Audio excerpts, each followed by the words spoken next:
Hello everyone, I'm Tanya Rivero. Retired General Michael Flynn pleaded guilty on Friday to lying to the FBI. He has agreed to cooperate with Robert Mueller's investigation into Russian interference in the 2016 election. Flynn was an advisor to the Trump campaign, and for a brief time, he served as the president's national security advisor. Here's Jeff Pegues. Michael Flynn arrived at the courthouse this morning to plead guilty to making false statements to the FBI. Once inside, a federal judge asked him if he was doing so willingly and voluntarily. The 58-year-old former lieutenant general answered with a simple, "Yes, sir."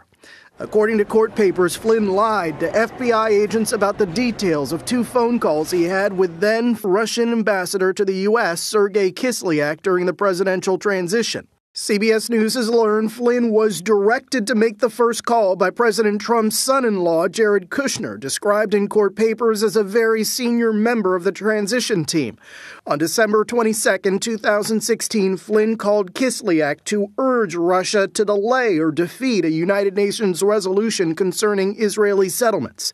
A week later, Flynn spoke to Kislyak again, this time about new sanctions imposed by the Obama administration on Russia. He relayed to the ambassador that the Trump team did not want Russia to escalate the situation. Flynn made that call after consulting with someone court papers identify as a senior transition official. CBS News has learned that was Flynn's deputy, KT McFarland. After the second Kislyak call, Russian President Vladimir Putin announced that he would not retaliate for the U.S. sanctions. And President-elect Trump tweeted Putin was very smart. All right, lock her up. Flynn was a loyal Trump surrogate during the campaign, but he was fired as the president's national security advisor after just 24 days when it became clear he had also lied to Vice President Pence about his communications with Kislyak.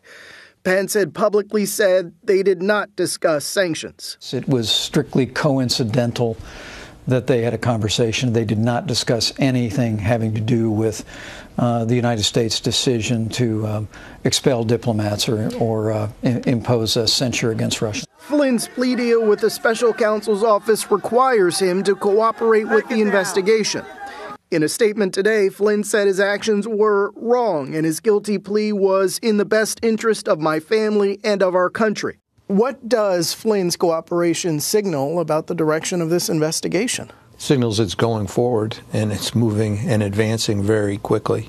Peter Zeidenberg is a former federal prosecutor. If anyone was going to be interacting with the Russians or would know about it, it would be Flynn. So if you can get him to talk, it would be worth giving him a great deal. Court papers say that Flynn could get up to 6 months behind bars, but he was under scrutiny for other alleged crimes, including failing to disclose payments from Russian-backed companies and trying to orchestrate the kidnapping of a Turkish cleric in exchange for $15 million. Tanya. Wow. Jeff, Flynn is a former lieutenant general in the Army. What do we know about his time in the military? Well, he was highly decorated, no doubt about that. And toward the end of his career in the military, he was running the Defense Intelligence Agency. And that's when things seemed to go south for him in the military. He was fired in 2014 by the Obama administration. There were people who felt like he was out of his depth. And critics also said that he had a way of coming up with his own reality, if you will. They called them Flynn facts. So even though he had a successful career, the ending, as I said, was not perhaps what he expected it to be. And there were critics at the end saying that he wasn't qualified for the job that he had. Let's go back a little bit. Remind us of Flynn's role. How important was he to the Trump campaign and the early Trump White House in comparison to other people who've been charged? Well, he was a top surrogate for the campaign, no doubt about that. This was someone who was traveling with then-candidate Trump. They were together, and they developed a friendship. And this is something that people who are on the campaign trail have talked about and have reported on. And so he is someone that not only straddles the campaign, but also was there in the first few weeks of the Trump administration. And that is what makes him different.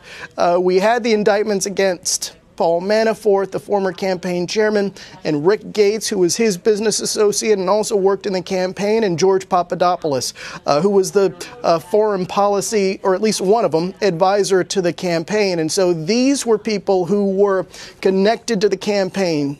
Flynn is different. Flynn worked in the White House, at least for 24 days. And the White House has suggested that Mueller's investigation will wrap up soon, possibly even by the end of the year. But after Friday's developments, how likely does that seem now? Oh, it's unlikely. This is an investigation that will continue, and the fact that this was a plea deal today that Mike Flynn agreed to, that is a signal that this is going to go on. And in some ways, this is really just the beginning here. So no matter what the White House says, this is a case that is still developing. There is still much more to come. Keep in mind, there are other people who are under scrutiny, and we've reported extensively on this. You have Donald Trump Jr., the president's son. You have Jared Kushner, of course, who is under scrutiny, Carter Page, and several other people as well. All right, Jeff Pegues in Washington, thank you.